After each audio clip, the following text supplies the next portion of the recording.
Hold on, microphone's on? Okay, great. So I'll call the meeting to order at 6:33. We are missing Bob and we are missing Debbie, and both of them told me they weren't going to be able to make it tonight. So good there. We will not do Pledge of Allegiance because this is a workshop meeting. So I guess first thing on our agenda is opening up for public comments. Do you have any comments on the meeting where we're going tonight? I think I mentioned last time before, is there any chance we can get them on the agenda 24 hours in advance? Plan so we can discuss it in the workshop. Just, I know we talked, maybe you guys don't find out till right now. The agenda usually comes in early. I don't have any access to the internet. So do I send it to the township and have them post it on the internet? Is that what we do? They already do. They do. Yeah, it's on the website. Do you know how soon in advance that's done? It has to be at least 24 hours, but I think this time it was, Thursday was on. yeah, Thursday or Friday went on. Again, I don't care so much about the agenda, it's the topic of discussion. I think everybody should be saying what you're going to talk about. Next question. Does everybody know what you're going to discuss tonight? I get ordinances as we go through it. Okay, so any particular page? Page, we're starting on page, 52. Okay, so that would be my next one. So my suggestion, we're starting on 52. When we get done, you'll know what page we're done. The next time we'll start the next page. Not to be a smart ass, but No, but not be a smart ass either. When somebody hasn't been to this meeting, come to the next meeting, they're not going to know where to be. I'm just saying, as a courtesy to the residents, what you want to say. I think we're going to be talking on subject to change. You have to make sure that you say subject to change because Yes. you could go back to page 10 or something. Yeah. And you don't want to get in trouble for doing it. I've got 2 copies, so we'll be covering. If you guys want to come up and get them. Did meet that request of yours, so Thank I'm you pretty very good with that. Yeah, I wasn't trying to.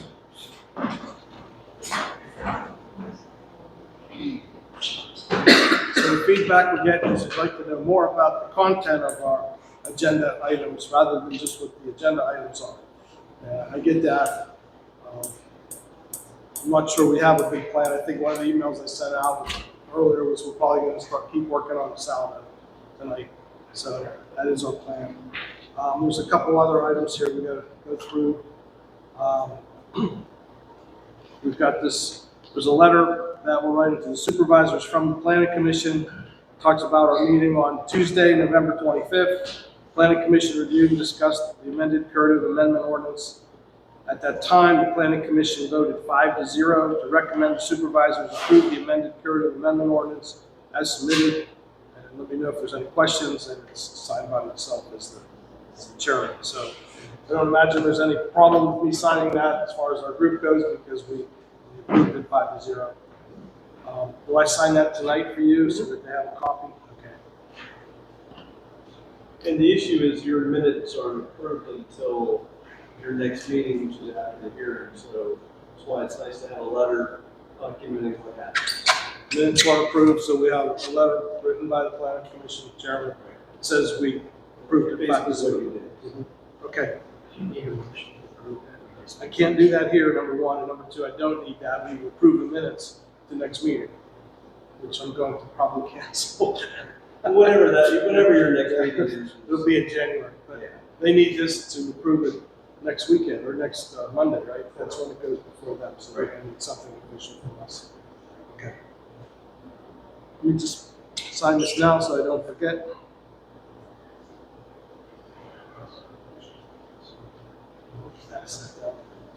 should there be a motion? He sent that since the minutes won't be approved. Okay. No. So it's basically a letter from him saying this is what happened. And that's standard. Yeah, you already made a motion. Brought a copy. What I just read is a copy. You can pass it around and look at it. Members of the public, if you would like to see that also, it's right there.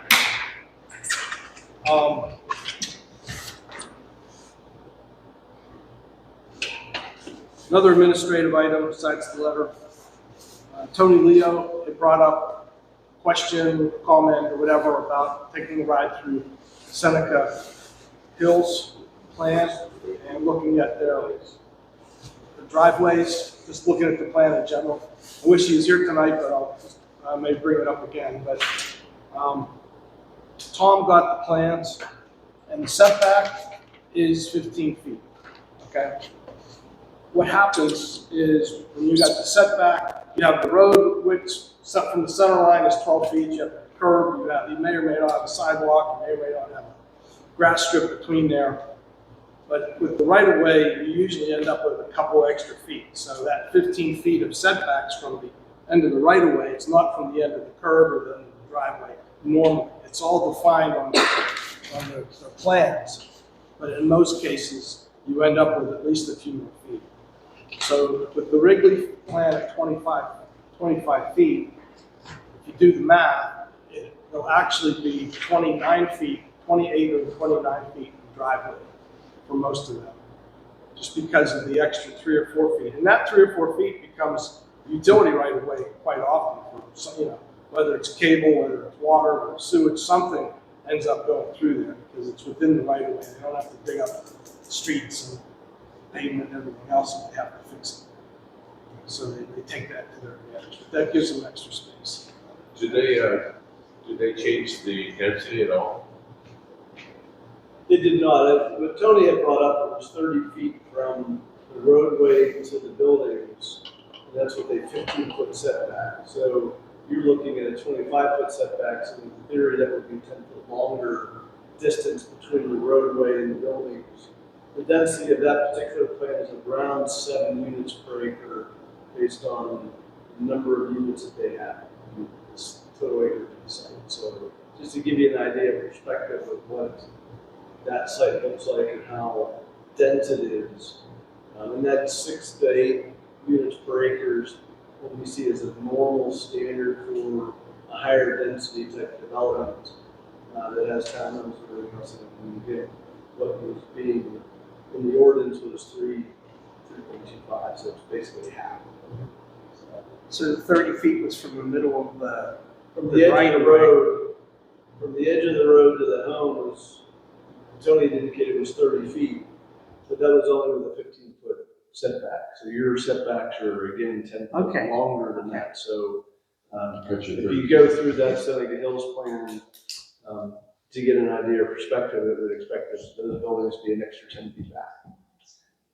If you get out of Creekside, they seem to have, their driveways are like 15 feet and they don't have any grass buffer. And it's really tight down there. They're, single garage and single car driveways. They're just tight. Do they have any extra parking down there? I didn't notice, but I wasn't looking either. Yeah, I haven't looked. They They may not have put it in yet because they're still. Yeah, there's I don't a lot even of- know if they got half of that built done.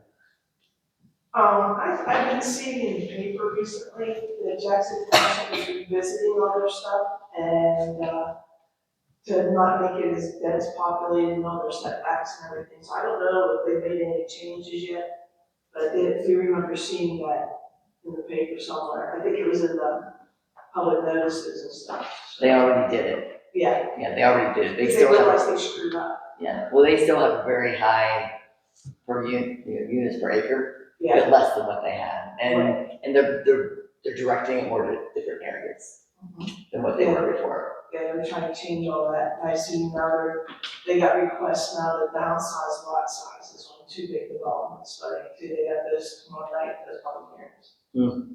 So is Because it, they've already done their changes. It's very, very hard to read though. Yeah, Because the way they did their changes is they just did a whole 5 or 6 pages of changes to their zoning ordinance. So you have to go back and forth trying to figure out exactly where it is and what they changed. So it's very hard to figure out. so is this Wrigley submittal going to be on the next meeting agenda? Or is this their formal development plan? just occurred. Or is this still in their concept of? Oh, no, they will give us a formal preliminary plan. That was just It's just a matter showing the of layout. whenever that ordinance is approved is when that will most likely be official. So the density is consistent with where we're going. Yes. Yeah, and they would like to, come before the board as soon as they can, because that's their first step, is their preliminary plan, so they still have a lot of steps to do. So, if you cancel the December meeting, they won't be able to come till January.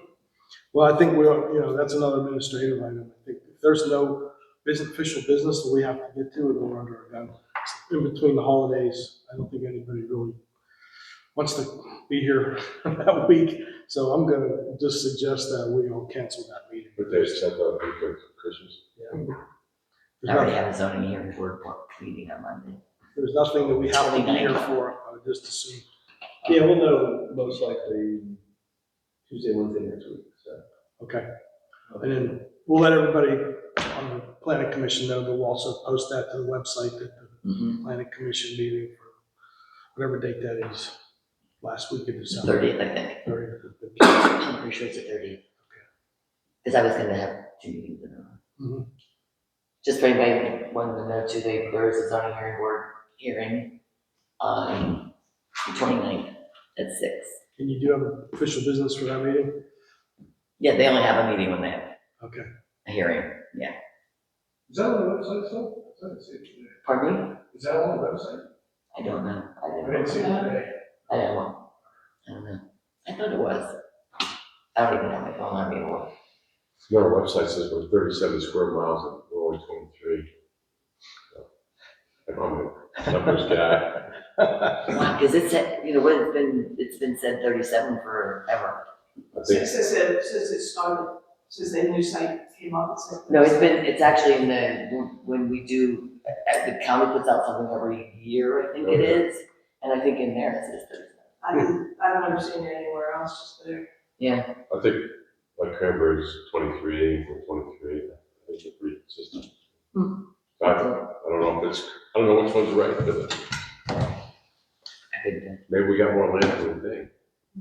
And just some fun facts on the driveways. I did a little bit of typing on ChatGTP. Chevy Silverado 2500 heavy duty, a crew cab, and a long bed, which is an 8-foot bed, right?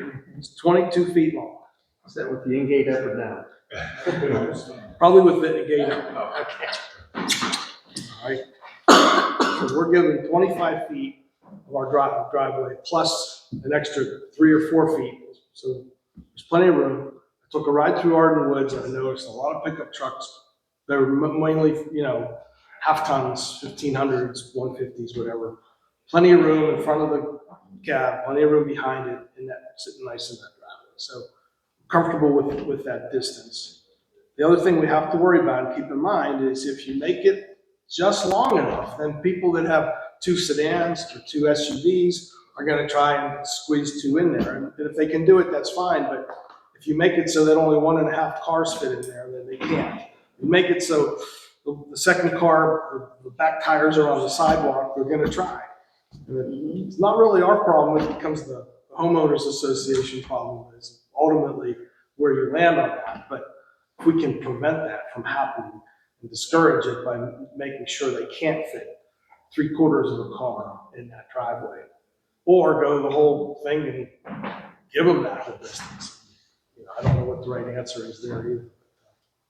Anyhow, I was just trying to make sure that these things would fit because there was a lot of concern from our residents. They weren't long enough. With the additional right of way and the setback, we found that they are. So. And when Arden first started, I did go through there, or when they were building pretty heavy. And there were trucks over the sidewalk, but again, it's because there was a car in front. Mm-hmm. And they were trying to park, of course. And now they like to park, because try to avoid parking on the street. But that means people park on the sidewalk because so they keep their truck out of the road, which are blocking the sidewalk. What I It's saw, an HOA issue. That's an HOA issue. what I saw a couple people doing was parking on On The the apron, drive. the apron between the sidewalk and the road, they may be hanging out on the road a little bit, but try to get off the road. And that was probably overnight if they had guests or something like that. I don't know. That's all the time. They block the sidewalk. I do need to send something out. I sent it out to one subdivision in just or development, because we knew they had a problem with people parking on the street during winter events. They can't be ticketed or towed. And I sent something out last year, but then we've had that problem again with this last minute, so I have to make sure I get it out to all of them. It's nice having a policeman in the neighborhood. Mm-hmm. Two. I get two, yeah. Youngsters. All right, any other administrative items that we need to discuss tonight? I don't have anything else written down. If I'm forgetting anything, let me know. If not, we're gonna move on to the saldo and start where we left off. Bob sent us some notes and comments that he had because he couldn't make it tonight.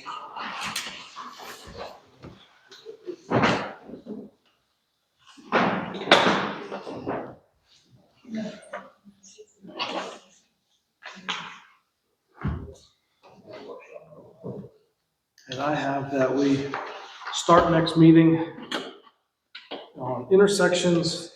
We find the, when we're here, look like 243-28 streets.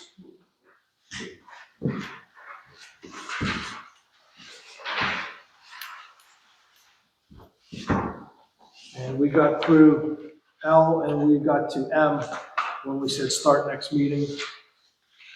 Let me see what, anything on this. Here's- Yeah. I had to go on the next page. I have you on 52. on 52, that's what I, Yeah, I had 52 as well. 52, page 52? Yes. Yes. Oh, maybe I'm reading behind. Or else I missed something, because. No, you were just on 51. Okay, streets. Oh.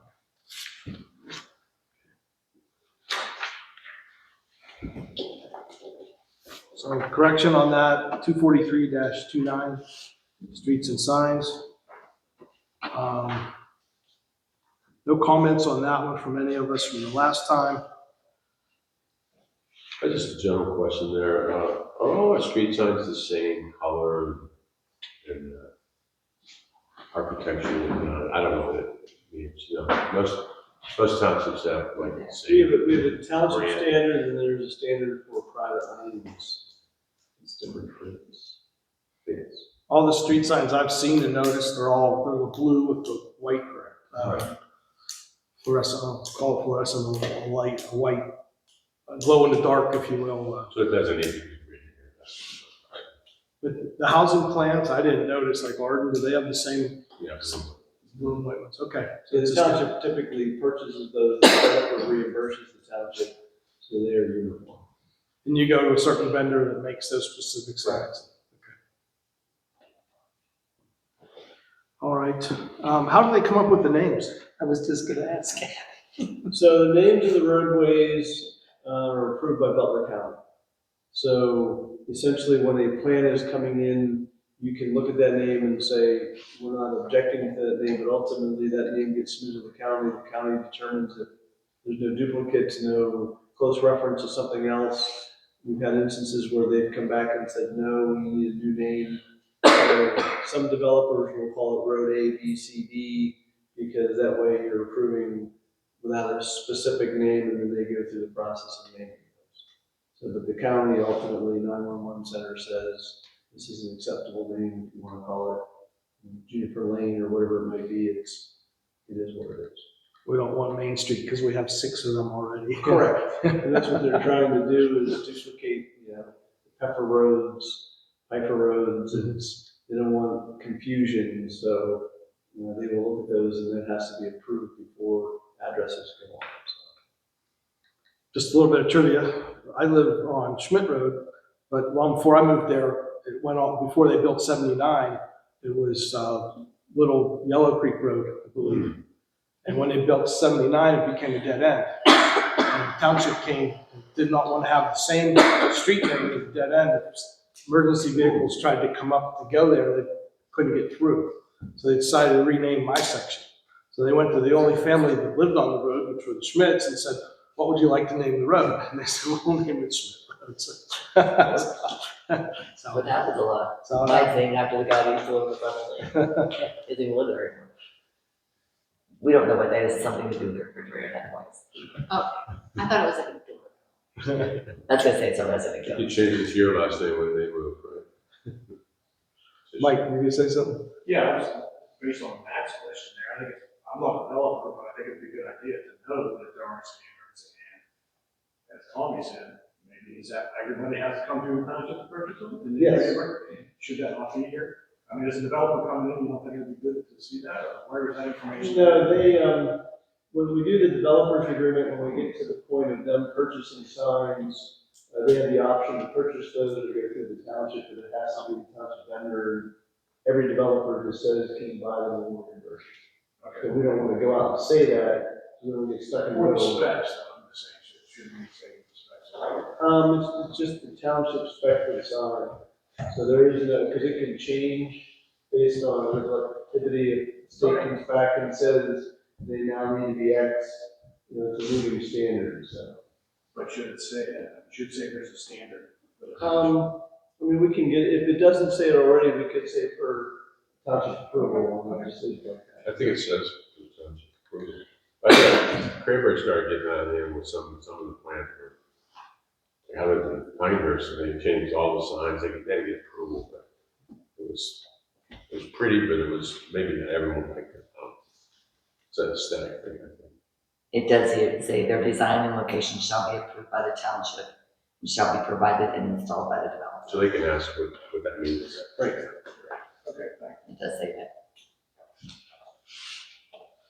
Okay, easements, 243-30. Bob's comment, I thought we were adding a sentence stating that easements may overlap.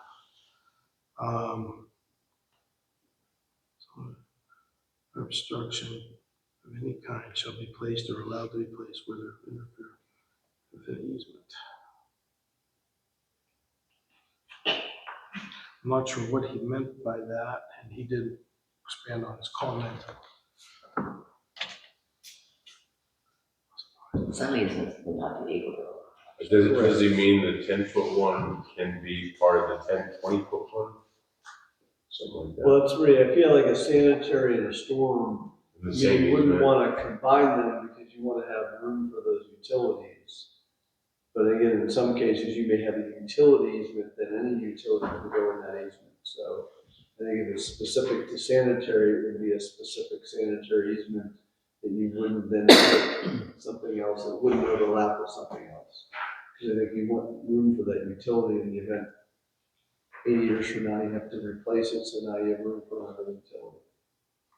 Yeah, I'll bet he's saying, can we overlap them at some, some distance? Maybe shall not overlap by more than 1 foot or something like that.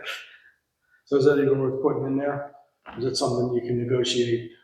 Well, I think if there was an instance where, because of terrain, you have to have the sanitary come in one way and you have something going in, I think they would come to you and say, hey, we've got an issue here, we can't get 20 and 10, we need 28 feet instead of 30 feet. And I think you could recommend that that's okay in that particular instance. Okay. I have a question on easements, only because we've had so many issues with easements. It's anybody that's important. Can we require it be so far from, in most cases, the back of the house? Building lines. And I know you and I have talked about this. It's topography driven, so depending on the lay of the land, it would be preferred that those easements be as far away from the house so you can build a deck. You don't have an issue where you can only build a 6-foot deck on your house because there's an easement behind it. But it's going to be wherever that utility can be served by that property, that property is served by the utility. So it's gonna vary, but I think when you get a plan in, we're gonna look at that and say, hey, we question these utilities, can you move that somewhere else? And we could just do that in the planning process. Oh, yeah. The only reason I say that is there are some that really are like 6 feet. It's horrible. And it's just, I mean, it's in the plan, it's in a new plan because of the way they're configured. It's trying to get utilities, they don't factor in that you can't, so you may want to build that. Ryan never demarcated in Hardin the storm easements. Correct. So I didn't even know I had a storm easement like 10 feet from my back of my door. And that's a common issue, and then, so the township, And then this says nothing can be put or installed in the easement. Because there's stuff, like the old, what was the gentleman's name? It was running the township for a while. Michael Foot. Michael had the Arden easement things that, so people have patio pavement, they have small bushes, they're putting gates with white fences. And Yeah, he allowed them to put the gates. I mean, there's, so that's all So the gates- grandfathered, and this is all new stuff. the gates they can go in through if they have to access the easement. Did you It's- do encroachment agreements at the time, meaning, you know, if we needed access, they'd have to rip it all up and pay for it? Michael did all of it, I didn't. You had to submit plans, and there was like two things you had to file. Because there's a way to cover yourself if you're gonna do Yeah. that. Because they've all been, it's actually, the HOA actually even told everybody that, yeah, if you have to go in there, you're gonna tear up anything that's there, so don't build on it. I mean, that's why they did the gates, so that you could actually access through the gates. There's one guy that had to put, removable posts in. But it's, for me, it's not a good way to do it. I didn't do that, Michael did. It was the zoning officer at the time, so. So we want this to nothing can be. Right. That's why we want to watch where the easements are going. I think that's something we have to really be cognizant of in the plan. Is there any way to require the plan, people who are doing the plan, to let the homeowners know where the easements are gonna be? So it's not like a random thing, like, I mean, we know to look for it, right, because we understand that, but, you know, Joe Smith who buys a house has no idea that he has an easement run behind his house. Is there any way to require that, so that they call you and they find out, hey, nope, can't do that, you just bought this $450,000 property, but you can't do what you want to do with it. I've had some very angry calls about people that want to put decks on it. I mean, is there any way we can require that of them, at least for a certain Shouldn't that be distance? on the deeds? it is on the deed. Okay, so they Yeah, but I mean, but like I said, no one's, Nobody 90% of people are not reading through their deeds. They're signing it after they sign Get the deed. 75 other pieces of paper that day. And they don't know what it means. And they don't know what it means anyway. You have to buy the house, they don't do that. Like, I'm in real estate, they don't do that. You have a stack of papers you're literally going through, and one out of maybe every 100 actually runs the deed added up. Ryan wouldn't even give us construction drawings. So None of it's them my would. house. But a lot I of think the them, developer should give you the plan of your house as a building. even if somebody reads their deed and sees that there's an easement, probably 9 times out of 10, they don't have any idea what that means. So that'd be my only concern from that perspective. Like, if it's certain distance, you know, if it has to be notated if it's within 20 feet of your, that'd be my only concern, is that. I agree, I don't know if there's any way we can make them do Yeah, that. you know, we can do that, but. I can't doubt it. It's like, yeah. I mean, unfortunately, the home sellers most likely will say anything and tell them that they can do things that they know they can't do things because they want to sell them, which is unfortunate, but. We don't wanna get involved with that. Correct. Really, Yeah, that's an argument. The question like easements, just again, Tom, maybe you can answer something from past experience, but I know when I built a house in Plain years ago, obviously easement was on the deed, I know that.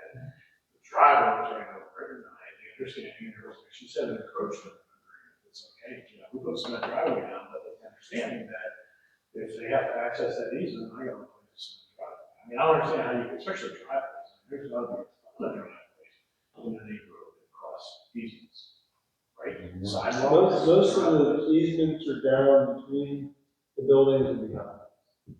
So there's no driveway. There's a utility easement along the front that probably goes along the roadway. So all of them would have, every single driveway would encroach upon that. So we have an encroachment agreement. We don't have an agreement, but I think it's written into their deed that it exists, that they're fully responsible for it. Because I know what you're talking about. I feel bad for people that have deck and have a drainage easement, it's like, that's not right, you put the deck there. But they understand that they need to access it. Yeah, Sylvia- Dex we didn't know. Sylvia I'm brought just one, saying. she brought one up where down in Arden, they bought a house and it has the sliding door, but there's no deck, okay? Go to put the deck in, can't put it in because you're building over the easement. They built the house with sliding doors to put a deck on when they knew they couldn't put it in. That's awful. There's, behind most of the homes are storm sewer and sanitary. Yeah.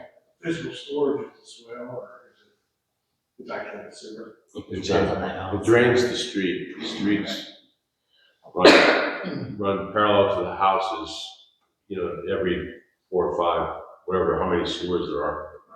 That goes, splits between 2 houses, and then there's a common sewer in the back that catches all those drains. And it also picks up your gutters and downspouts. You don't want to let people build a deck on their understanding that they could tear it down if they needed. That's my question, like, We no, did it with no means fences. no, and Yeah, we did it with fences, we didn't, Michael allowed it with fences, and they put a gate in.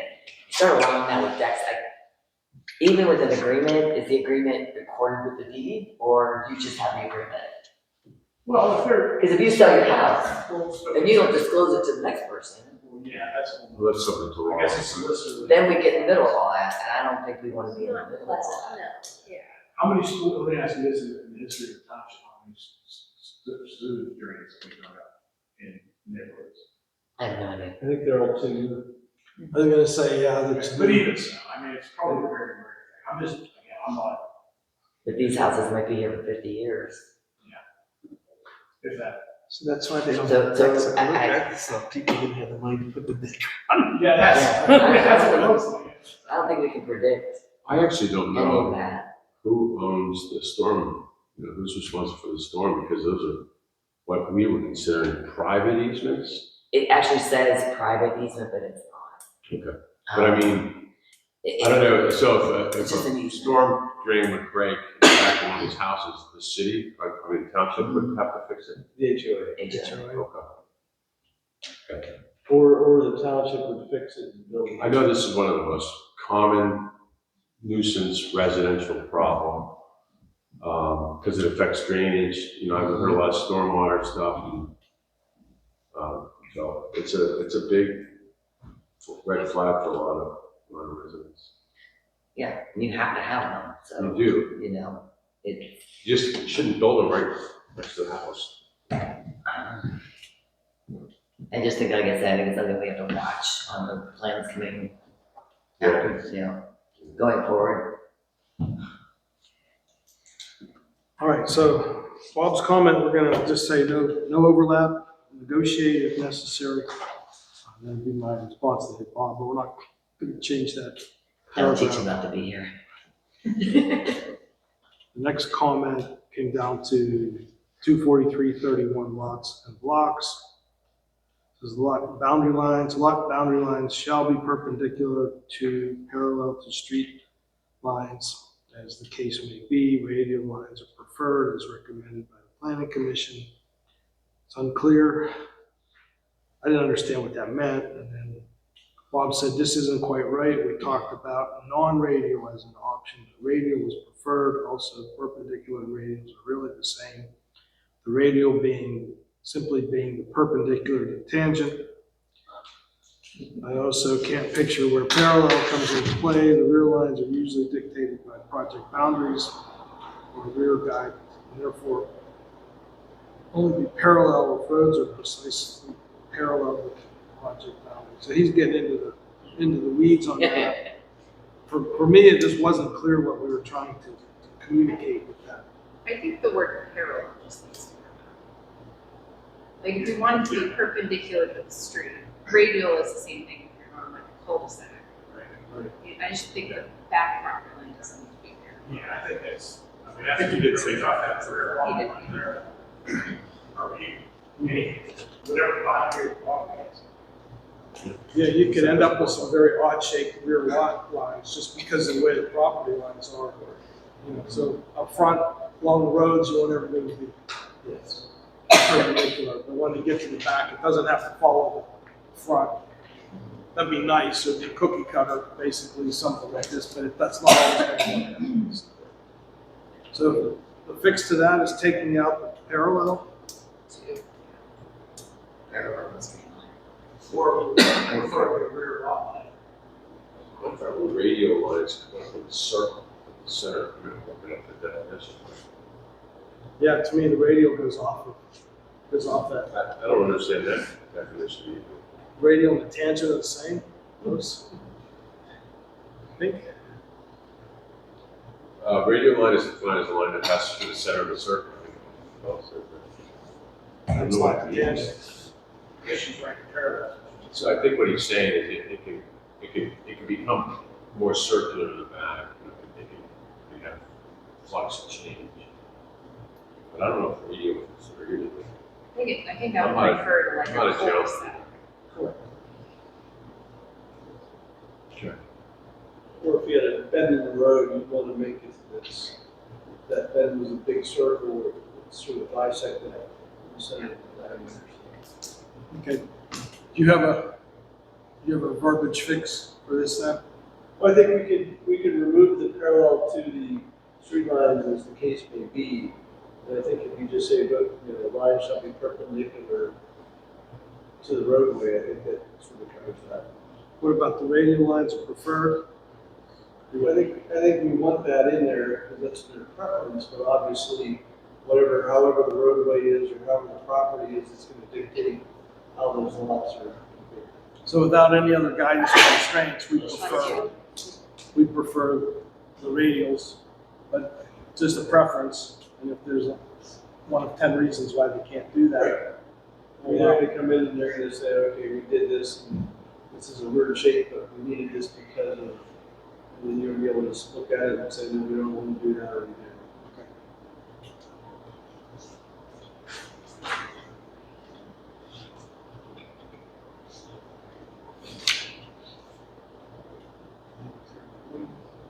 These are 40s, okay.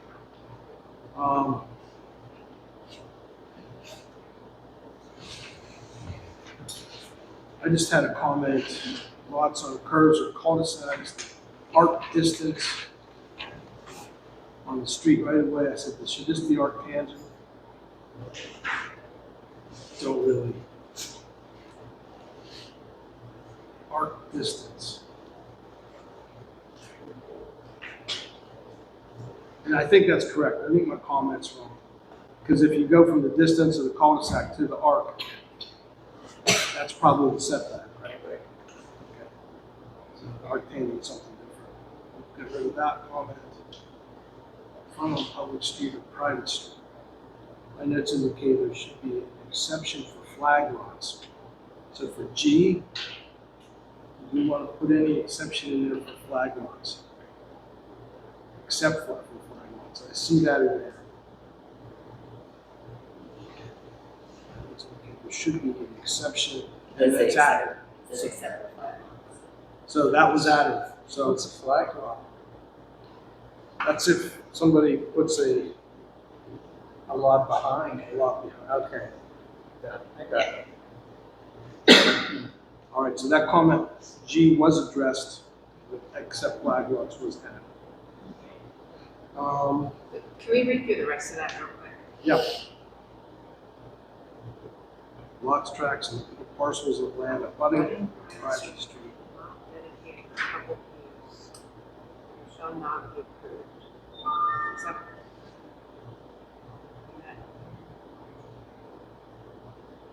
A lot of jargon, but A lot of words. simply jury road. I can't visualize that. So essentially, we don't want to create any more than 2 lots on a private street. So Right. if a private street had 6 or 7 lots on it and still grandfathered in, those could be done and those could be handled. But if you're creating a new plan, you're creating lots that can't be private use because it's a private street. We don't want to have more than 2 homes on a private street. It's a long way of saying, just to say no more than 2 lots per private street. Okay.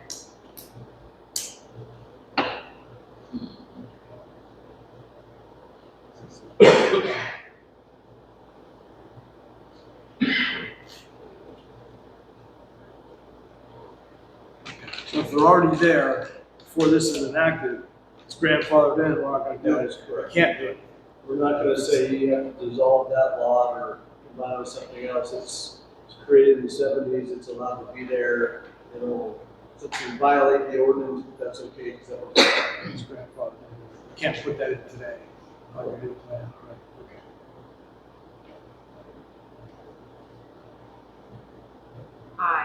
No lot shall have access to arterial or collector streets unless approved by the township and no other alternative is possible. That's the back door. Yeah, weird. It's like someone wants to build a road, just they get to use it. So if you had a connector road from Whitestown to 79, there's a new ramp put in. You wouldn't want to create a lot on that where that's your main access and say it lined up with East Lancaster. You wouldn't want blocks to come out on a heavily traffic road because it's designed to move traffic and not create an incident. So that's the purpose of that. We need to define the list of streets and roads in the township where collector roads are. I circled the word collector street. We may go through and ultimately define how the streets are handled in the township and give each one a use so that we don't create a problem. Yeah, we talked about that. I think that's a good idea. And certain roads could have 2 different designations based on lot numbers, right? Correct. Yeah, certain road could be a collector up to a certain point and a material beyond that. Right. It all comes down to essentially how many cars use that per day. And I think that's the volume that we want to use. Federal highway folks give us a list of their recommendations on different classifications based on highway traffic. So I think it would be easier just to use that nomenclature and those numbers, and then we can, some of the roads already in the township, we can define those and so it would be easier to We've talked about this for several meetings. How do we make this happen? I don't think we're gonna do it. Why not? They want their rules Do out. we do a recommendation to the supervisors that if the, Put it in a contract. Well, I was just gonna ask that as well, because to do that, does that mean we have to do traffic study in every road? You would do a count for the roads. PennDOT has already done counts on some roads. So we know those numbers. Some roads you won't need to do a count on because they'll be less. We know that PennDOT has a system where they have probably 30 segments in the township already defined. Some of those don't have numbers on them because they're too long. So we know some of those, you want to pick up, Scott Ridge, Whitestown, just to get some more current numbers. And we have a list of all the township roads, and we can just add it to that. So these are the list of roads, and put that as an appendix in the road ordinance that we have. So. To write there, make a recommendation to the board, and we don't, right? But not like- I mean, it's going to be. So you probably have to make a recommendation to the board that the studies be done or that this process be. Correct. I mean, you're going to define, in this case, an arterial road or a collector road. We may change the word collector to something else based on the nomenclature, and that's going to be defined. And then the township will have in their roads and street ordinance what their classification is. Yeah. So it won't be in here per se, but it'll be referenced in a different ordinance where it's just roads and streets. And then we update that as new As new roads come in, they get added. traffic changes and we know that there's a big change on something. Correct. Put 3 plans in on a certain place and now we've got a lot more traffic on the local road and they change things, so. Okay. And that'll evolve. It's going to be a moving, living document, so again, as things change, with, who knows what, a new industry, or something happens and traffic's flowing more one way or the other, that'll be okay. Can you make a note for us to follow up with that? I did too. Okay. Is that something I have to ask for, or? I think at your next regular meeting, Okay. you could make a recommendation to the board for it. Is there a definition of collector road in front? It should be. Yeah, we went through that. Yeah, I remember that was a I real think we spent a whole And, meeting on that. borough. Collector Street, that's where we can find Correct. by definition. Right. Oh yeah, I actually have a note there to check that. Okay, yeah. 18 is the definition of collector street. I don't know if the other, what's the other thing? Arterial?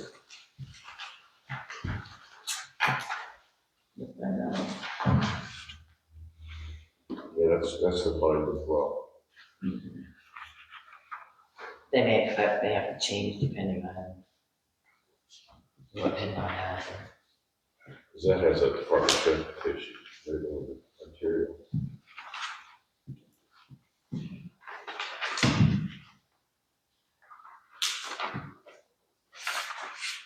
Guess I'm kind of stuck on the, no, I understand. Look, my guess is we'll change it to major collector, minor collector. And that'll become a major collector, and those will be defined. I'm just wondering if the last part of that sentence says, when no other alternative is possible, whether they're gonna play that card saying, hey, can't put it anywhere else, I gotta put it on the collector road. We'll have a list of all the township roads and just define it. Okay, It would be the easiest way. right, that's fine. Okay, we good with, that group? All right. Flag lots. Hmm. Yeah, that's what we changed it to, I think.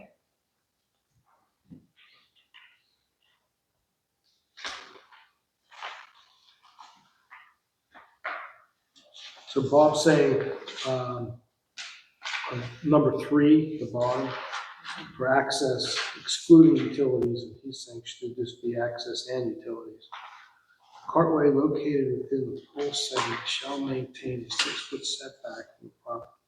No portion of the pole segment shall be used for on-site sewage or improvements other than for access and utilities. Yeah, that makes sense. You have to run your water, gas, everything up the flagpole.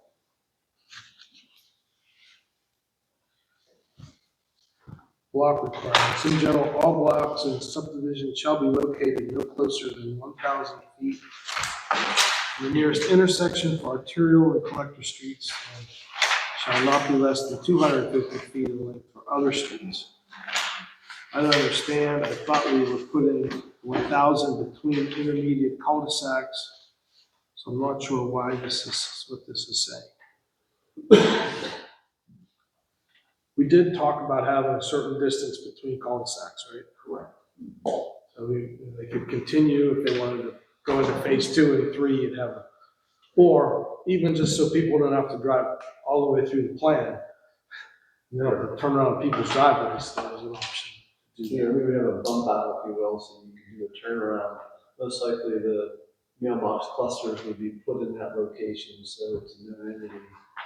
So that's typically what is done. Okay, so is that what we're saying in here, or is that just some verbiage improvements?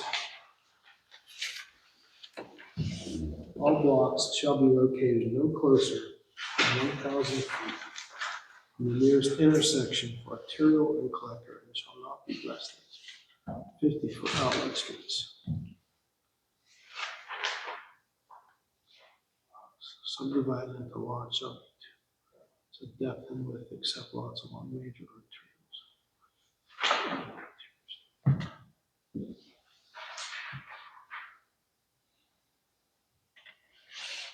Yeah, so to avoid 500-foot lot, to avoid 500 feet deep lots, we're changing that to 300.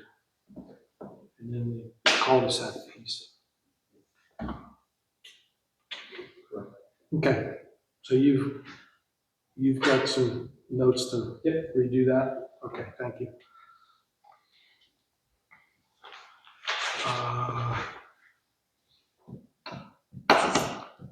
So the next one looks like 24332, water supply systems and fire hydrants for public water is available adjacent to or within 500 feet of the subdivision or land development. The developer shall connect to the public water system. A letter of intent from the water utility shall be filed with the Board of Supervisors. Bob's comment is, what happens if, in the event that a developer cannot secure the necessary right-of-way to extend the water, especially through private property? An adjacent landowner does not have to give the developer right-of-way. So that's, I agree, and that was I had brought that up also at one point on something different. If he can't condemn the land. Correct. He can only offer the guy money if he's not selling. If the guy doesn't want the development, he needs to go through. He can pretty much put a stop to it, right? Yeah, I think what we would need to do, where it says if it's within 500 feet along a public right of way. So that way it's governed. If it's along the roadway, you can do it. If it's in a backyard that says, okay, we ran it this far, you need to get across your property, you're not gonna do it, and you can't come to an agreement, then correct, it wouldn't be forced, but ultimately I don't expect that to be relevant, because there would be maybe a higher standard as far as lot size if you're putting wells. Okay. But we can easily add that to it, that way it doesn't force the issue, and you can't change it. Yeah, so add in on along public right away, right? Yes. So if you have public water supply, do the hydrants have to be hooked up to them? Or can they be hooked up to like a pond or a secondary water source? So there's no requirement to provide fire protection, but they often do. Because this title says fire hydrants. Correct. So we They're one and the typically same. like those, but you could put a dry hydrant into a pond or at a stream source for fire protection, and that would be sufficient. So there's not a mandate in the state that says when you put water lines in, you need to put hydrants. We have. But you have the standard that says you want. Is this the right place? We talked about running, if they have a certain frontage and they're bringing their utilities up and into their plan, running those utilities up to the property line so that person To the end of the to property. the end of the property line. Correct. Is that where this goes? We talked about that last week. I just want to make sure that's in here. It's not here, it's somewhere else, but we didn't forget about it. Yeah, I would think we would add a paragraph G and just state that and it would be the same for really any utility, it would be the same for water, or the same for sewer, but it needs to run and extend across the property. So that's on them to run that to the end of the property line. Okay. Okay, Yes. trying to get back to what Bob was saying here, I think the catching, would it be better to say, is asking, where public water is bound by an established right of way? That way you're not leaving out somebody that may have purchased the right of way through a piece of private property. Because I think the way you're wording it now, you're saying it's only if there's public right of way, if I understood the concept correctly. So now eliminating somebody may have a right of way. So I'm saying the public water is available through an established right of way. Public or private, you want to say it that way. I don't know how often that's going to happen, but I would hate to, I'm not trying to sound like developers, but I want to make sure they have an option too. Yeah. Bring it, it's out there 500 foot away through somebody's farmland, the guys are trucks on the road. So, yeah, it may be available through a public or an established private right of way. Correct. Okay. And you got that, yeah, as long as it touches on that property they're doing, Yes. it's a requirement. If it's 10 feet away and they can't reach it, then they can't reach it. Okay. And you got That that. would fall under established right of way. Okay. Got The it. developer would have to get the right of way. They know. If it was a private. If it was private, if you can't, Then can't. then you can't. We're not gonna make them. But I just would not, I would hate to limit developers from having access from the street level. So what happens if, in the future, say, a plan doesn't have a water supply, but then the township puts something within 500 feet of that plan? Does that create any? Now, we have, Because I know I've been in, I've lived in townships that when the water supply came, you had to hook up, you had to hook up with the sewer. There was no questions asked. You had to, no matter what, if modernity hit, future hit, you got water supply, you got to hook up. so in Whitestown, water was run up 10 years ago. There were several developments along there, the water line went past. So in some cases, they had the option of running and extending lines in, or then putting lines in, and it's up to the development to do so. It's not the township mandate. Now sewers, if sewers were to go, the township code says if you're within 150 feet of a sewer, then you have to connect. So if the township put in sewers along, say Route 19, and if your homes were close enough to it, then you would be mandated.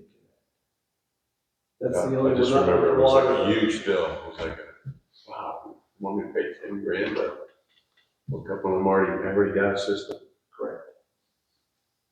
That's the argument that you have like in Connequanesset Township where the thought is it's gonna be $250 a month for some extremely high rate to connect because it's rural, things are spread out, you have a lot of hills, and it's costly. But the township code does say if it's within 150 feet, you have to connect. 150 feet, what line are you? The house has to be within 150 feet of the sewer line. So in some cases, the sewer authority may extend a tap. Oh, not the cat. Can they do that without using the right of way? They can, the authority can condemn the property, and it has happened. You can do anything you want, right? Correct. So Pretty much. it's not necessarily where the sewer line is or where the connection is, and that's where, I mean, obviously, you're putting sewers in if there's a need, then you'd want sewer connections, but you don't want to do it when it's too costly. I get it. They condemn up to get you within 150 feet, and then you have a choice. Oh, that's really, That's correct. that's Yeah. unbelievable. But if you have a lot of homes that are within 200 feet, you know, they're close, but they're not close enough, and it comes down to the bottom. Mhm. They'll run the line right through your front yard. Again, condemn your yard and run it right through the front. And when the water came up, there wasn't a tap-in fee, and it was voluntary. I think it was like $45 or something for the box or something like that. So, yeah, Pennsylvania American, a little different than most, but it's a little different price. So, yeah, there's not a requirement to connect if you're in, unless it's sewer. All right, so Bob's email, I'll read it just for everybody's knowledge, and this is on 243-32D, and he had already, I guess that was my comment. Water lines shall be in accordance with the PUC. He says the PUC may or may not regulate water lines. Water authority can either be PUC regulated or municipal. If they're municipal, they would not be regulated by the PUC. I think the language that is there is correct. I like the minimum 6-inch size with the caveat that the water provider could specify something different. For example, one current standard for PA water on a cul-de-sac is to loop the cul-de-sac with 2-inch copper back to the 6-inch line that terminates at the start of the cul-de-sac. This junction T is often located at a hydrant and valve cluster to allow easy flushing of the lines. Other designs place the hydrant at the end of the 6-inch line at the end of the cul-de-sac, but ultimately the design is up to the water authority. So basically, the bottom line is he's saying the language that is there is correct. I agree. Well, comment is 6 inches seems awful big for water line. Minimum size for a hydrant. Is it, well, for hydrant? You can't put a line in with a hydrant on less than 6 inches. Okay. Just, you know, that's a big carrying capacity. Got a lot of houses out there. It's like If you got- industrial size, 6 inches. Industrial. If you got, I guess I've always. if you got in there, you know, or Distribution. if you got in that, Distribution. 300 houses, it's probably gonna take all that water.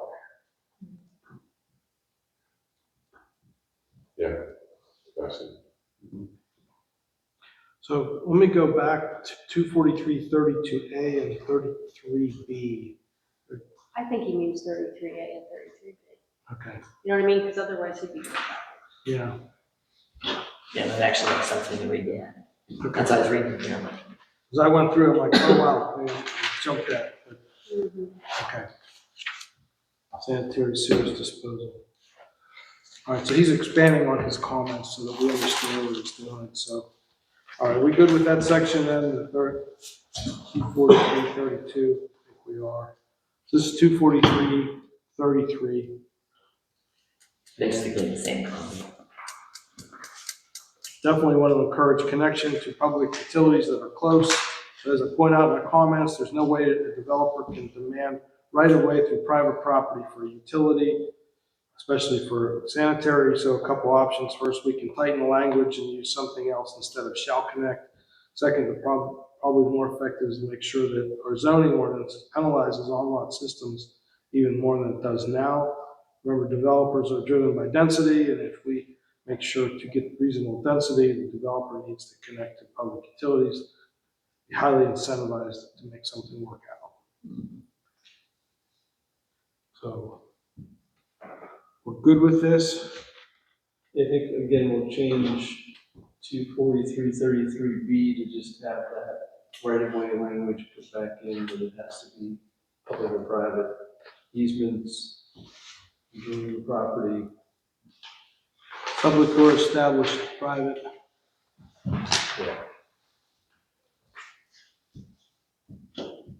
Okay. And J would be extending it to the end of the property line.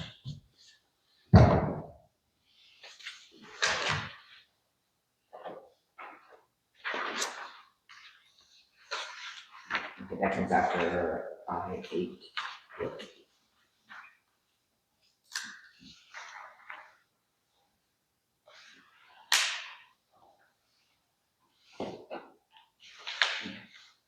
Okay.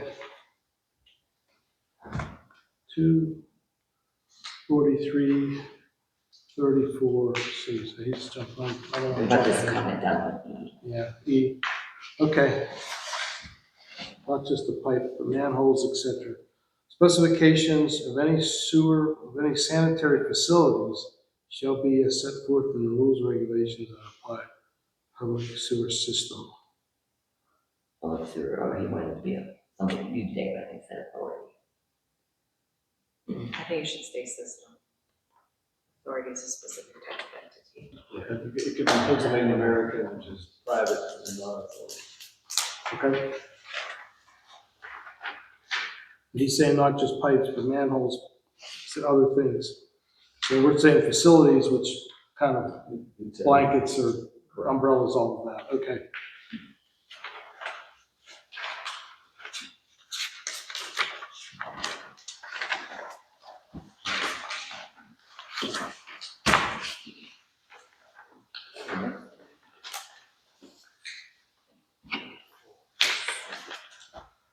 Yeah, so Bob's comment on 243-34C, the ENS plan for NPDS permit would already have these criteria in it. Also, I often see conditions like this reiterated in the developer agreement. So erosion and sediment control requirements. The erosion and sediment control plan shall be designed to prevent accelerated erosion and sedimentation and shall consider all factors which contribute to erosion, including but not limited to topography. So is Bob suggesting we take out these examples of things that would be included in the ENS plan? Is that what That's what it sounds like. He's been, I'd actually like to have as much stuff in there as possible. well, Yeah, put the burden on the developer and lay it all. And you mentioned sediment and which I think is important too. The problem, when you add it in here and then something changes, you have to go back and change yours, so you reference it. But when you reference it, it's easy to lose, it's easy to just be lazy and not go look. I guess that puts it all on us to make sure they do it. So one of the requirements through the development process is to get all permits. So if it disturbs more than an acre, then they need an NPDS permit, which requires a land use control plan from the county. And you really want the county, I mean, that's their jurisdiction. So to me, as long as it's disturbing more than an acre, they're gonna have a plan that's approved by the county. That's gonna be part of the development process, that we need to see that permit before essentially they start the process. So So is Bob more right than? realistically, you can put whatever you want in here, but they're gonna follow the county's requirements, and you don't wanna be the one that says, well, we don't care what the county says, because you're not gonna have the teeth to enforce that, so. And you really don't wanna get into when it's converted, how it's converted, and that permitting process is there for a reason, and I think it's a pretty good process. But the thing that with deputies permits is they're not as prescriptive as you would think sometimes. They just, put some bales of hay here. This has like, you want to show staging, you want to have a little bit more control over that. So it's I guess one layer, I don't know how you regulate that, but I know a lot of deputies permits are just check the box, put these controls in, and then everything goes to hell, and that's where you have the problems. But so if we want to reference it, is that what you're suggesting? And realistically, it's their standards. That's Because mandate. they do change from time to time. DEP puts those standards out, and they update those standards based on what we're seeing. And for example, if you said, well, the silt fence has to be here, well, they don't necessarily do silt fence anymore. So, you don't want to be stuck in an older standard, I guess. Yeah, the only problem, I've heard lots of problems about stormwater retention ponds in the township. So I don't know if there's anything we can do to make that a little bit more, with more teeth. Before we get too far, Mike, you had a question? I'm going with Matt here. Okay. I'm gonna go and pick on this solicitor again, sorry. I was gonna ask the same question that I asked. Is there something, obviously, I understand what Tommy's saying, you don't live around town, but at the same time, that is not worked out for residents of this township in a really bad way. Erosion control, overflowing storm protection ponds. So we know we have a serious problem with the county specifications over and over again in our township. Can we, as I suggested, put some more teeth in this and say, okay, follow these standards, but here in our township, follow traditional standards. Is that something we can put into our list? Well, Tom, what do you see? Because I think typically you can have a stricter, You can have a stricter ordinance. ordinance. The question is how do you enforce it? And what do you because do to when get the it's- permit, the county is gonna require them to do A, B, and C. And Correct. then they're gonna get the permit. So So we're then gonna also require them to do B, C, Right, so then you need But to we get can a draw it. township permit. So then who's going to enforce that? I don't The know. township, and that's the issue. The problems what we see is you get a storm event, system works great. But then you get another storm event that's not 72 hours later, and the system can't handle it, but it's sized based on what the requirements are. So it's hard to oversize it for something that may never happen. It's like how far do you take that to protect it? I think even Arden Wood, they upgraded their ponds to zero. There's no retention in it. I mean, they're supposed to drain through the bottom through a biofilter. Correct. And I don't know if that's working or not. I'm not downstream from them, Talk to the neighbors at the end of the road down there with boxes, the DMV shop. but They'll tell you, they'll let you know what's happening down there. I know we've talked before about steepness and separation of the pond from the property boundaries. So there's some separation. There's at least some extra protection that you're given to the next community or next lot. Yeah, so the Because everyone wants to put the pond right in the property line. We can do it, whatever we wanna do, it's just a matter of how. I'm just raising to make it work. speculation. Yeah, Well, wouldn't a code enforcement officer take care of that, or not? I mean, Just an extra burden, you know? Well, the issue Yeah, is, like, it's an extra burden on the house, but what about the neighboring properties you get Yeah, destroyed? no, what have you seen, Tom? I'll look around. And what kind I of know I had training people do you that have literally stormwater yeah, people we'll have to. I mean, look, we to know deal this with problem. crap like this, but most people can't afford that, so I don't. Because we live in the hills. I was gonna say, we're in hills and you get a lot more runoff here. you do, and the issue is you have a detention facility that's a sedimentation facility until all the yards are grass.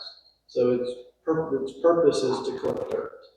And obviously that dirt fills in, but it's doing its job, and it is working. The question is how often does that work? And maybe the township crew just needs to revisit that after major storm events to say, hey, you have a problem, in this case to the developer, you need to fix your issue, and just more enforcement of what's already there, just because they may not know.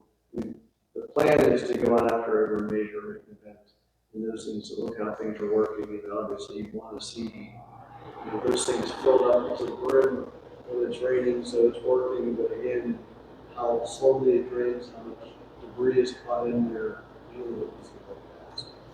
So there's sediment ponds until they get grass and turf established, then they become stormwater They retention convert ponds. those, so they excavate all that, those material out, and in some cases, Scenic Ridge, for example, hasn't been converted yet because the county won't let them do that. There's procedural issues that they're going through. So it's not the township that says this needs to be converted, it's when the process says it needs to be converted. And I've talked to the county multiple times, and I keep up with them on them coming out and doing what they're supposed to do, so. I think we just have to put in some penalties, because otherwise you'll go cheap. You know, with some kind of pretty substantial penalty. Yeah, they get one warning, after that they get shut down. That's what. How do you shut down the pond? You shut down the job site. You shut down the job site completely, and they have to, they cannot redo that again, move another piece of dirt on that site until the problems occur. What if it's 5 years after it's all pulled out? Well, That's what I'm trying to get to. okay, well then, you have that issue, you have issues at the beginning, you have issues throughout, and you have issues at the end. So you need to start at the very beginning, when you start moving dirt, and everything gets washed onto everybody else's property and flooded out too. You need to start there, with that erosion problem, and then you move on to the next stage, and the next stage, and the next stage. Just don't look at the end problem, you need to look at the very, very beginning. Yeah, that was a discussion I had with Bob today, because none of us know where the enforcement codes are. And that's something I think we get this done, really need to focus on. And teeth too, like you said. Yeah, you have to keep in it. For me, when they're notified, they get a certain time to fix it, and it's like a certain $100 a day fine until it's fixed. They can appeal it. When they appeal it, if they win the appeal, okay, no fine, fix it. But if they lose the appeal, they go back to square one on the $100 a day, and they still have to retroactively pay for it. $10,000 a day, more like a real job site does. Whatever that number is, I don't know. I just want to reiterate, I think Sylvia's right, but after the fact, it's too late. We have good stormwater management. I know there's a problem with that, not just the PUC.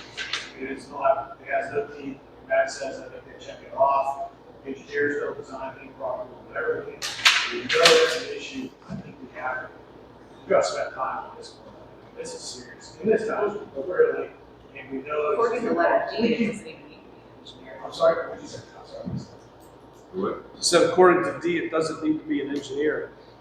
Ooh. Yeah, I'm just saying, this is where we know there's an issue. It's not affecting me, it's affecting a lot of people. There's been a lot of residents at these meetings that have brought up the fact that they have stormwater issues from surrounding construction. I've seen some of them myself, I've gone out and looked at them, they obviously have problems, this is long after the jobs were built. Well, Tom, when does that responsibility change from the developer over to the HOA, I'm assuming? Take over When their SPDS permit gets transferred to the HOA, Yeah. is when the HOA takes it. And then there's a How long bond, is it? though, right? There's a release of bond. It can take years after the development is done. Next, as long as the HOAs aren't going bankrupt, like Monmouth has a few times as well, that's right here in this township. Well, that's the problem, that's the problem you're gonna run into down the road, is the developers aren't on the hook anymore, because they don't, it's the HOA who's taking over. Yeah. So we know whatever we're doing now is wrong. That's all I guess I'm trying, this is where you can make a difference. Land commission, implementing the ordinances, and supervisors, I don't know what the answer is. I would encourage the land commission to spend some time trying to not do doing that. This is all. Do other townships that you work with have similar problems? Have they done anything to either enhance the codes, or has the state made significant improvements, or county, I'm sorry, with their requirements that following this, it's improving, or it hasn't changed, or it just varies? So the state came out with a new stormwater ordinance in township adopted. And it was 2011. The township then made stricter standards as far as stormwater runoff. A couple of years ago, to reduce it 10% more. So that is on the heavy end of what most people do. So you're more restrictive on stormwater than I would say a lot of your neighbors are from that perspective. The design concept is 0% additional stormwater runoff. For Now any it's, development, now that's it's the 10% engineering. less. You got 10% less, though. So that's, to me, that standard is a good standard. So now you're saying we're not gonna have as much water that ran off the site before you started as you will when you're done. Is there a study done then before they start They to have, show yeah, it's coming off? correct, they have calculations that they provide, follow the state standards, that says this is what a runoff is, telling them how to compute that, and when you're done, what that is, and then holding back the extra 10%. So stormwater wise, well, you haven't had a plan yet. It's all 10%. I see the target in this group, they try to do that with every Dollar General, and it's down there, corner blow by, and I can't think, 989. They claim they've done that, and it's flooding out everybody down there, so. I think the event is, the standard is like a 50-year storm, It's a 100-year storm. 100 years. So we've had some just ridiculous weather patterns that are Correct. You get- not built into the calculations. Correct. And If it's you will. all inches of rain over 24 hours, not inches of rain in a microburst that exceeds that 100-year storm event, but it's only 20 minutes, so you can't control that. And that's hard to calculate for. And the other thing about sedimentation, back to your original thing, which I thought was interesting, I think a lot of the problems stem from sedimentation runoff, because that's a much more, damaging type of release. So that's the question is it stormwater related that you want to control, or is it sediment related that you want to control, or both? And again, typically other ordinances really don't have a lot on the sediment side. And again, most people use the standard state ordinance for stormwater. And again, a few of the municipalities have taken on the additional standards. So when you look at, a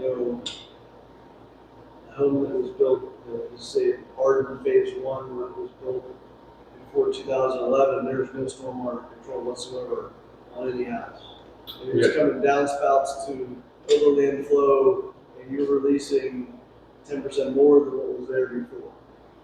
Or anything that the township has done with big developments, they're holding back, making it equal to what was there before, so it's not adding to it. So the homes built technically after 2011 had a different standard. Now, in the last couple of years, now it's 10%. So each place that comes in will be required to hold back 10% more. So to me, that's going to offset the ones that we built on Scott Bridge that have just uncontrolled storm. Yeah, my experience when we were in development stage at Arden, the sewers were completely filled with dirt. I mean, I've never seen that ever in my life. A plan being built that all the sewers are completely filled with dirt. So it's an operational thing too. It's not just a pond and where it's designed and how it sits, but it's really someone's gonna manage the development Construction phase. and watch that they're not breaking any ordinances, really. It's, I'm not saying they did a bad job, but, I've never seen anything like it in my life. Because then where does the water go, where does the, it's pretty whole thing, a lot of things. And located those ponds too. If they put them, if they don't have them in the right spot, then they're getting more water down a certain tributary than they would normally, right? That's what they have to control in their stormwater management plan. They have to show how that water is moving from watershed to watershed. I think maybe the issue is like post-construction monitoring. How that is being enforced, if there is an issue out there, has to, that's not addressed here. Correct, and that's where it's Sylvia calling Butler County Conservation, saying you need to come out and look at this, and we say the contractor for the developer for something. And that's typically what happens. We went And I to the wasn't south. here when Arden was being built. Just saying. We went to the, I have called them numerous times. went to the south, is it Southwest Butler, the sewer authority? We went to I didn't go, but someone in our community went to a board meeting, and they said, why did you have to come to a board meeting to complain? There was some erosion going behind some of the properties. They came out, they've done a ton of work there now, so they've repaired some hills, but they wouldn't have done anything unless someone, a public citizen, complained about it, I think. And, they've been good to their word, I guess. So there is an operational component to it, but So can we put more language in here for the construction phase? We will see what legally we can put in there to put some teeth in either holding building permits, because that's your best incentive to get the developer's attention. If they can't get a building permit because of an issue, they have to build. So that's ultimately the bottom line if it's happening during construction. So, other than that, potentially fines. But again, the fear of that is, again, a developer is a LLC of whatever that development is, and they'll go belly up in a heartbeat. So. And when you do fines, the problem with doing fines is you're really delaying, because now you're getting into courts, and we all know courts do not work fast. So maybe getting them so they don't get any building permits would be. That's a the good idea. easiest incentive, because that holds up production, that's money, they don't deal with. Shuts it down. Mm-hmm. Connie, you have a question? Yeah, just so you guys know, the conservation districts, in our experience, have been useless. They come out, they'll say, I'll get back to you in 2 weeks. Doesn't matter if it's the county, it's the state, whatever, the DEP, EPA, whatever. They won't come up, they come out, they say, oh yeah, there's problems, blah, blah, blah. We'll get back to you in a week or two. Won't return your calls, won't return your attorney's calls, will not answer emails, won't do anything. That's the end of it. State and county level. Enforcement has to be local. Mike? On the same note, I think beforehand it's gonna be our only opportunity, really. You mentioned pond locations, I think that's a very important point, because some of those are built right up on the property lines, it's extremely steep slopes. And I think I'm hoping, I guess, asking the solicitor, can we put some teeth into that or some design? Saying, listen, PUC says this is okay, and EPA and whoever else, but it's not. We know it's not. So can we say, okay, so this is pond locations, they have to be so far from the property line, they have to, from an engineering perspective, say, this is really not realistic to have this slope or this. Can we put that kind of language in there? I think so. Some respects. I think we already did. Didn't we put it so it has to be so far back from the property line, I think. Yeah, the And pond slopes. should be no And less than 300 yards from the neighboring property line. Reason being, they will devalue that neighboring property, or in our instance, their homeowner's insurance gets canceled. And we shouldn't be able to transfer risk from one basin to another. So we've got a big basin where that's all the water's going, and the way you do your design, you want to send all that water into a smaller basin that isn't used to handling that. Correct. You may work it out, but the guy downstream doesn't have the flow capacity, and so he's getting a lot more water now. Even though they could say, well, off the site, we've reduced it by 10%. But it should be basin specific also. So think about it, Orange with the scenic bridge, they dump it in the Scholars Run, where Scholars Run go to. So you know, Harmony, Connie, that same, and they won't get flooded. If you, yeah. So, a couple things with that, you know. If your basin still takes that much water, then the only thing you've done is you've surged it, because now you have a lot more impermeable. So they put the retention ponds in, and they're only designed for 100 years, is that what we're saying?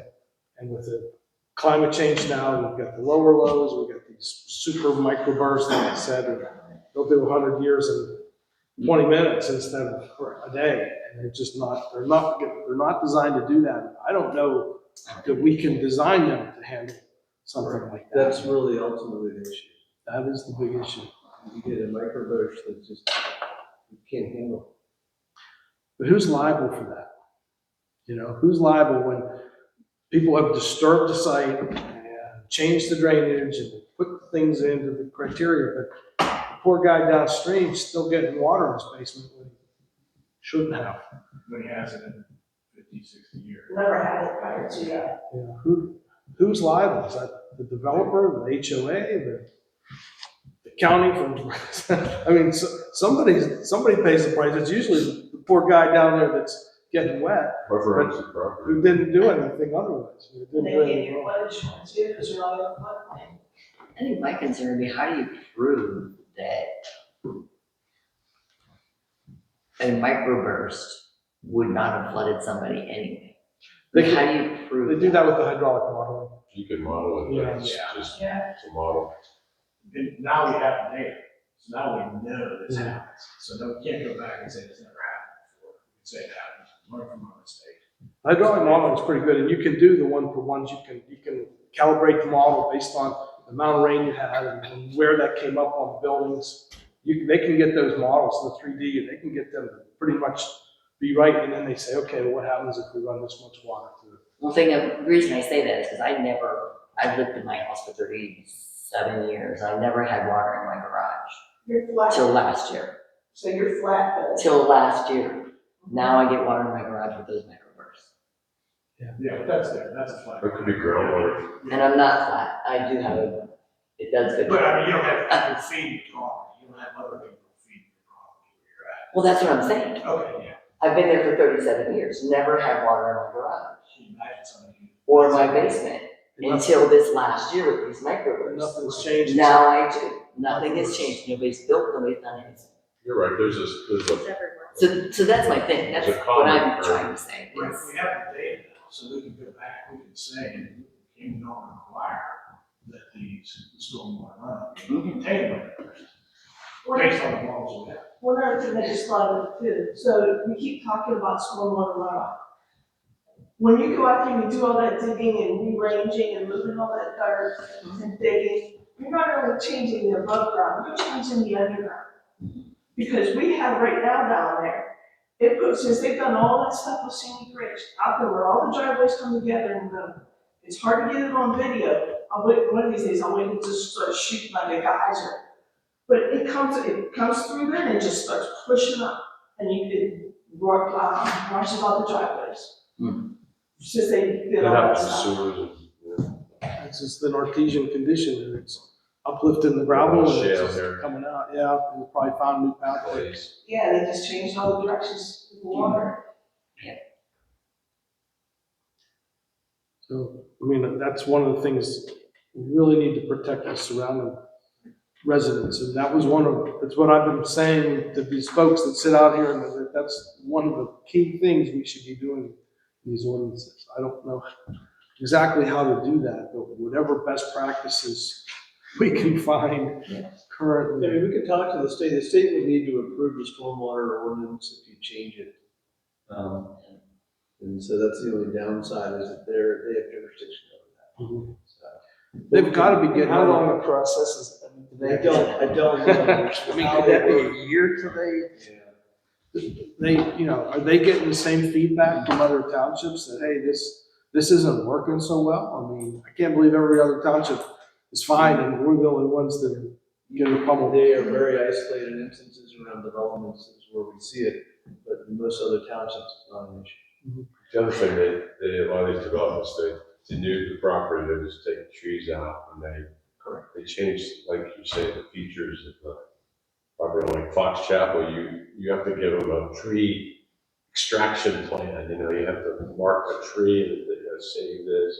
You That's charge the a level. stormwater fee? What was that question? We charge a stormwater fee. Does the second class township? How does that work? That's a whole other meeting. That's a What would whole that other do? conversation. It's a mandate that came down, so only certain municipalities or second class township codes can, authorities can. And it's a whole huge elaborate thing that Tom would do, figuring out all that impervious surface and stuff. And people would be charged a stormwater fee, and it helps the township deal with all this insanity. Because again, the mandate came down from the government, and how are we supposed to do everything we have to do with that? I thought you were referring to like impact features. Oh, no, it's something you guys pay. Okay, yeah. Everybody would And pay. That's another tax. It's like a tax. No, it's not a tax, it's a fee. 'Cause You that's know, you how want most to of the say- school districts now So you know, say sediment after a it's a storm, fee. somebody has to be paid to do that. So that's how it gets utilized. You want more stormwater pipes to collect. Stop the development or slow the development down, put more restrictions on it. You don't need a house on top of a house on top of a house. Gotta be careful with that though too, dear. You know, I mean, Yeah, that's never why- say you're trying to stop some development and Well, it gets that's used. what I'm saying, that if, to help with the stormwater management, one way is to minimize the amount of development that is being done. You know, so many acres, or so many of this, that, you can't cut these trees, or you have to have all this stuff in there, so it can't run off. Or But you minimize. gotta be the careful, because people are allowed to do what they want with the property. No, I understand, I'm talking to the developer, I'm not talking to me or him or whatever. We would be more responsible than the developer is. Not everybody, So I Peter, understand you on that. not everybody. It's not retention, not just, forget about the idea of stopping development, but can we, when the development comes in place, like Matt was saying again about, you know, have a tree replacement thing. I think that's the biggest part of the problem, at least on that impacts me, is the way the stormwater was running off before the development. So now you have this, concentrates all the water into a single pipe, you know, runs down a spot that it didn't run down before, it ran over the whole hillside. It was absorbed by the whole hillside, it's the same amount of water going to the same place, except a lot of it gets absorbed. Is there any kind of erosion control or any kind of absorption planning you can put and say, okay, listen, if you're gonna take out this much, you're gonna create this much stormwater runoff, you need to put in place something besides, I don't know what that would be, but so much flat ground with some kind of material that absorbs water. I know with wetlands, they do buffers. Spread it. like- so the county requires the 2-year storm to be infiltrated into the ground. Okay. So that is their requirement for the first 2 years. Whatever that volume is, it goes into the ground as opposed to running off.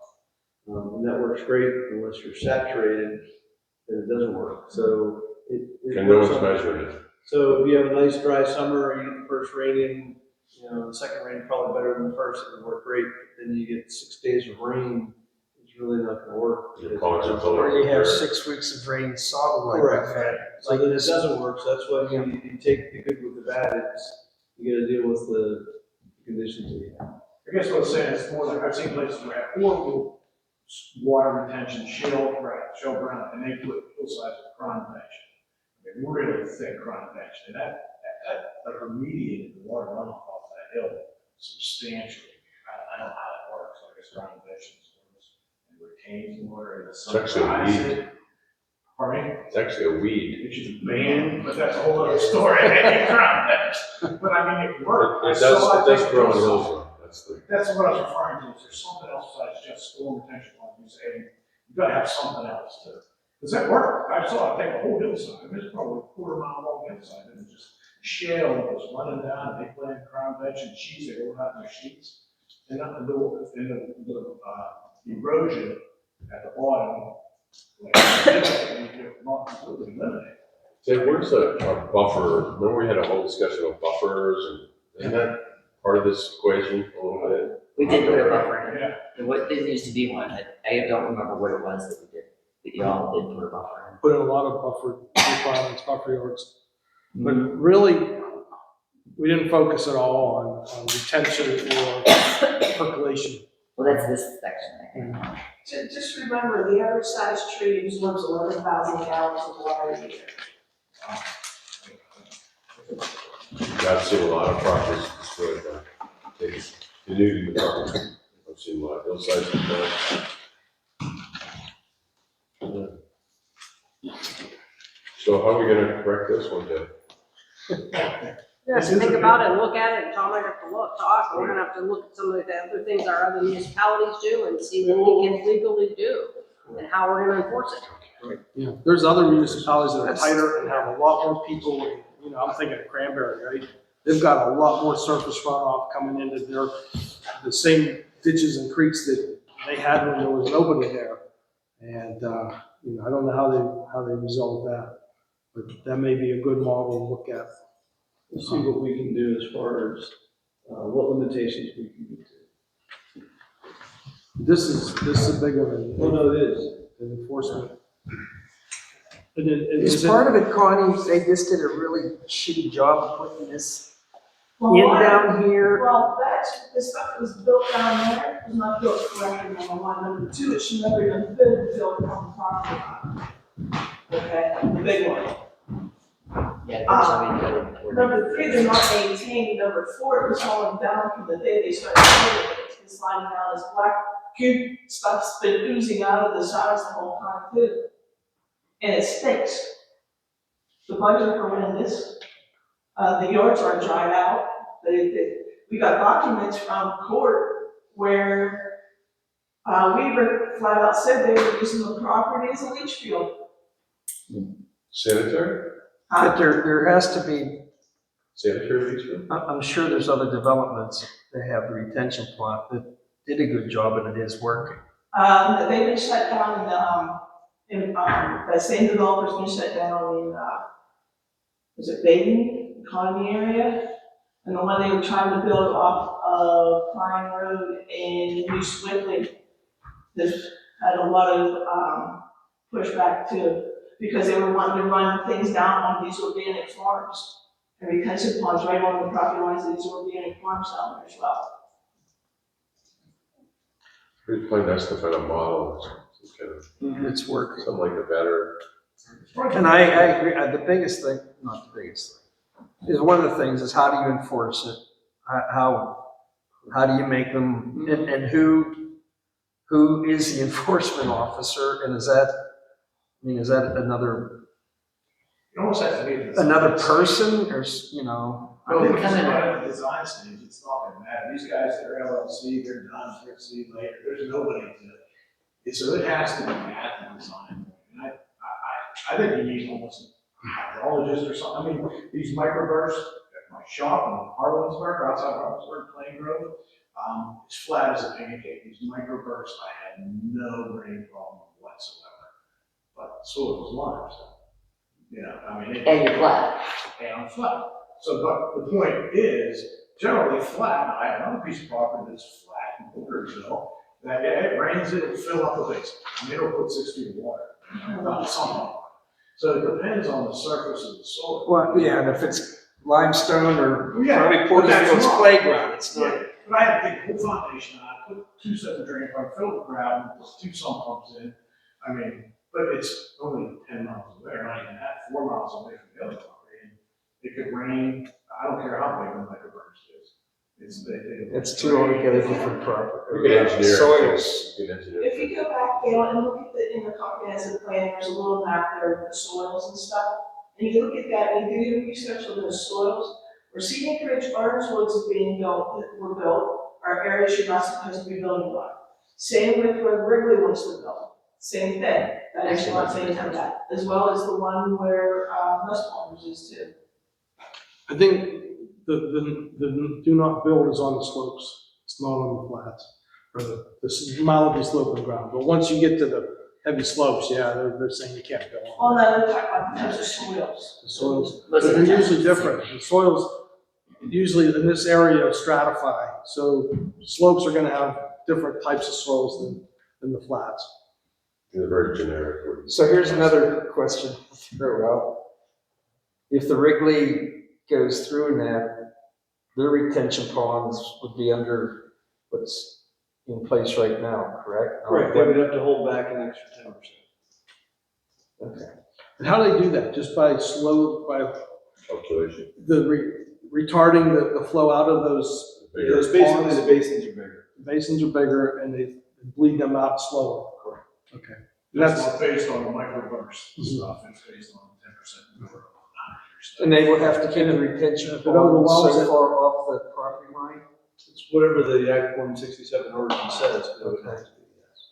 whatever gets overwhelmed goes through the emergency spillway. And then they still bleed out the rest slowly. So how do you, I mean, I can tell you, I know all the developments have gone in and everything, but I lived in Harmony when I was, this high. The same areas that flood now, flooded then.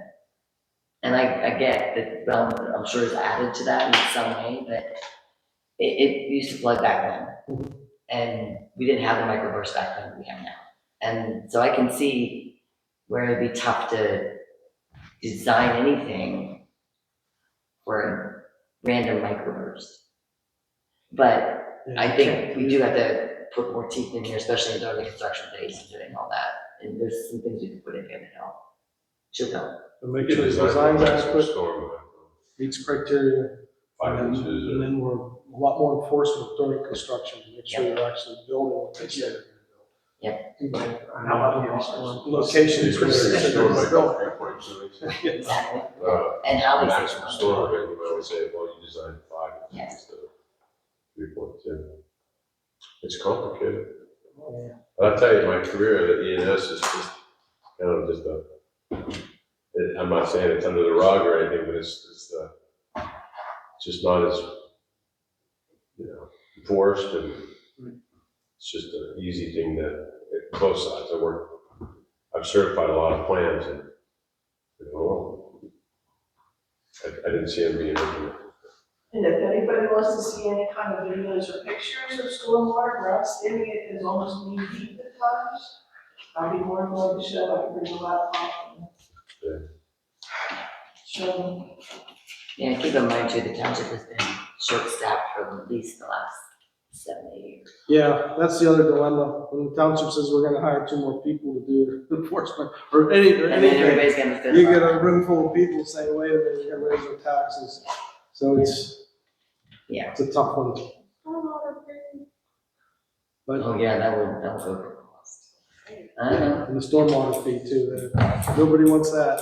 No, You guys have to do what kind of stuff to comply with. yeah, if you're gonna have to do a lot of inspections, if you're gonna have to do a lot of things, it's going to require more people. Sylvia's helper, No, because you're done. I work more than 2 days a week now, which is a day more than I wanted. So they need somebody full time, and they're looking, but it's hard to find somebody to. But even before me, I mean, they had Michael who did everything, who didn't do. And then before him, there was still only, for the last 5 years, we've had 5 different managers. So when you do that, there's not going to be any enforcement of anything. Yeah, In my opinion anyway, because they can't. And then you had one person full-time and then one person part-time, and that's all you've had in that office for many years. And again, as I said at the last meeting, we had Cindy and I full-time 25 years ago. We had 1,500 residents. We now have like 3,800 residents. And you've only added, just recently, 1 person. Because I work part-time, Shirley works part-time, Mary's full-time. So we still only had 2 full-time people, but we had the same amount of people 25 years ago. And in between that, when Cindy left, then you only had 1 full-time person and a part-time person. And yeah, it's been, so yeah. For code enforcement, Tom, do you know of any other townships where maybe they sheriff staff, like regionally, like they've talked about with police and Some fire? of them try to do that, yeah. They try to get somebody to get enough together to get a full-time position and share that. Right. But right now, I'm part-time only at zoning, and Ed's code enforcement. It's good. And honestly, he's busy with the I was roads. gonna say, he's got You a know, full-time job with just. He has a full-time job, yeah. So ideally, if township could hire somebody for code enforcement and zoning, would probably alleviate a lot more inspections get done, a lot more things. Can we jack up the fees to pay for that? They just jacked them up last year. Mhm. You can jack them up every year. For building honestly, permits. yeah. And I think, water permits, and construction permits, and, I like the Stormwater stormwater permits. management fee. yeah, put all that on there that pays the Yeah, salary of the something guy that goes out and checks on it. Kind of deserve. I mean, we Or gotta pay for work. all your things. yeah, because when you're doing construction like that, you probably almost need somebody there every day. And that's not something that the township has the capacity to do right now. You know, it's the Fox Garden hen house, but what if you require the developer to hire an independent that stamps everything, if he has to pay, but that guy's license is on the Is hook he good at the street? to get it done right, Buys it. and then we're out. And they have, could we do something like that? Oh. Yeah. I think we should consider that, right? So Yeah, it's kind of goes an down to independent the QC river. guy of some sort. And then our job's to make sure he's on site. Our job's to make sure he's doing what he's doing. Right. When he doesn't, it's gonna be obvious, because there's gonna be a sediment loss or flood or something goes wrong. And, you know, so just for you guys' awareness, and I'll get this cleared on the record, I was asking about having, and it sounds like the Fox Garden hen house, but require the developers to hire an independent inspector that, you know, they pay, but answers to us, and his license is on the line if something goes wrong. I like the concept, but can we make a few have to choose from this group of people, like our guys that we, how we. We approve of these guys. Yeah, you gotta pick one of these 5 people that we've already Maybe approved. a solicitor can recommend somebody or You gotta pick your own police department. Yeah, well, yeah. I agree, right. Oh, that is policing. It's the only way we can afford it. I agree. No, I think that's a great idea. No, Transfer that we were just over. talking about how that works. I mean, you can't necessarily let him take his own, and, you know, Right. I'm not necessarily sure just because he's gonna lose his license, it's gonna be an incentive, but if everybody here knows certain engineers, and I'm sure there are, I mean, I know there's engineers, I know that I don't trust them, either work for the township before, work for other townships, that would be, you know, would be acceptable. You can say, you got it. And they'll do it. I mean, there's some guys that used to be engineers that call me, now have their own firms. Sure, I'll do that for $200 an hour, whatever. I don't know. Okay. Yeah. Oh, that's hard. Tom. Michelle? Well, she already told us. Actually, Thank you. I think the show was cheap. Yeah, that was. Okay. Well, some things to think about. Tom, you got a little bit of homework there. I do.